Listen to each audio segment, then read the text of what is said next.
lungs taste the air of time blown past fallen sand.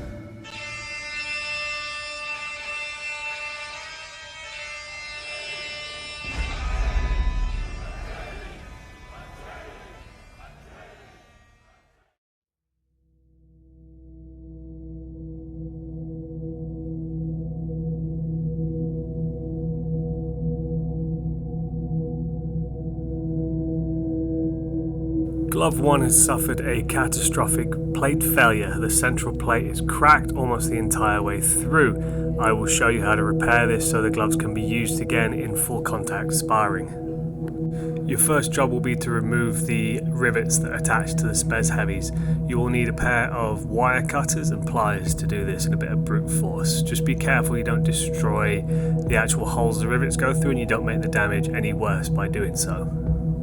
The next job is to create a patch plate. My patch plate was made out of mild steel. I cut it out with a pair of metal shears that you can get quite cheaply at any hardware store. The patch plate is longer and wider than the gap between the two adjacent pairs of rivet holes, and this is what is going to restore rigidity to the glove so you can use it again in full contact sparring. Using a pencil or a pen, mark where your rivet holes are going to be. Before we start any serious work, we need to file down any burrs on the side of this. I'm just using a metal file.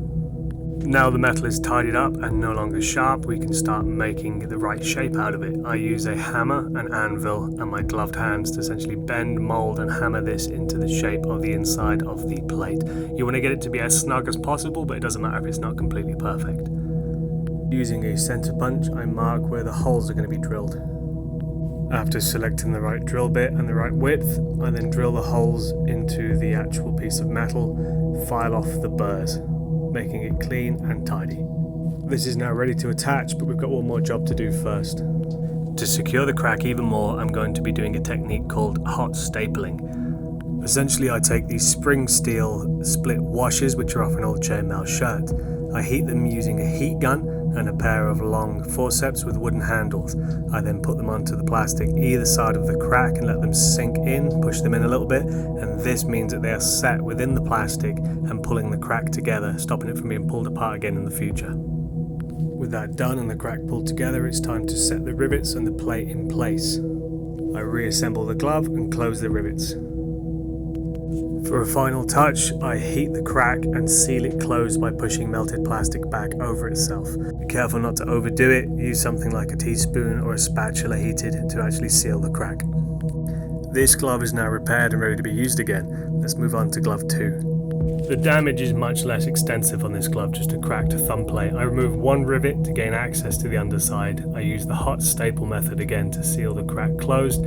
I then reassemble the glove and use a hot spatula to seal the plastic of the crack back closed again. This glove is repaired. The nature of the location of this crack means it will probably reopen again in the future, but then I can repair it again. These repairs were done in a matter of hours and can be done with very simple and readily available tools. It would have cost them about £200 each to replace these gloves, but my repairs meant that they could go on to fight in a tournament and train with gloves that are now fully functional again. If you are looking to repair your own gloves at any point and you use this as a guide, please let me know in the comments. If you need any help, again, just comment, I will reply. If you would like me to repair your gloves for you, I may well consider something of a temporary repair service. Again, comment and we will work something out.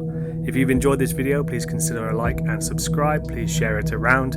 And as always, long live the fighters.